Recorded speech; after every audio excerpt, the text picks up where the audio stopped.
మరి ఈరోజు ఒక బాధాకర విషయం అండి.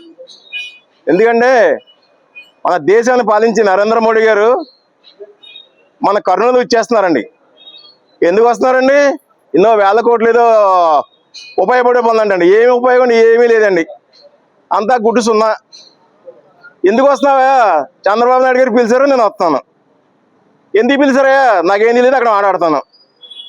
కనీసం మీడియా వాళ్ళకి కానీ ఎవరికి తెలియకోకుండా వచ్చేస్తున్నాను వచ్చే ఏం చేస్తారండి? ఏమండి, మీరు చూస్తారు, రాహుల్ గాంధీ గారు ఒక బాంబులాంటి బ్లాస్ట్ చేసి ఓట్ల చోరీ గురించి దేశవ్యాప్తంగా సంచలన విషయాలు చెప్తున్నారండి. ఇలా రేపు బీజేపీ గవర్నమెంట్కి ఎలాగ మూడిందండి. ఎలక్షన్ కమిషనర్ ఎక్కడున్నా కానీ తీసుకొస్తారండి, తగిన మూడిని చెల్లించుకోక తప్పదు. అందుకని చెప్పి ఈ మోడీ గారు ఉన్నంతకాలం గుళ్ళు తిరిగేద్దామని చెప్పి కొంత గుళ్ళు తిరిగితే కొంత వచ్చేస్తున్నాడండి ఇక్కడికి. ఈరోజు ఆయన వస్తున్నారంటే కనీసం ఒక 200 నుంచి 500 కోట్ల రూపాయలు ప్రజాధనం ఖర్చు అవుతుందండి.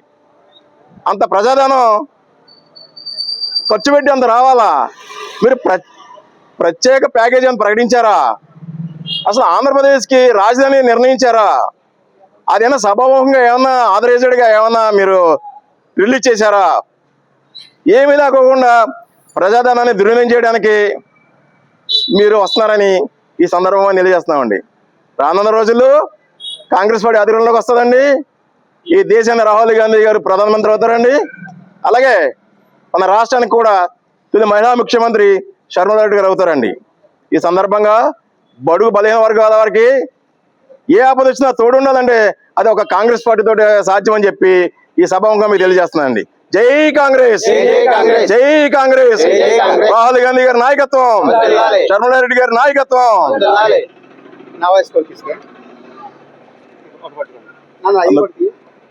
అందరికీ నమస్కారం అండి.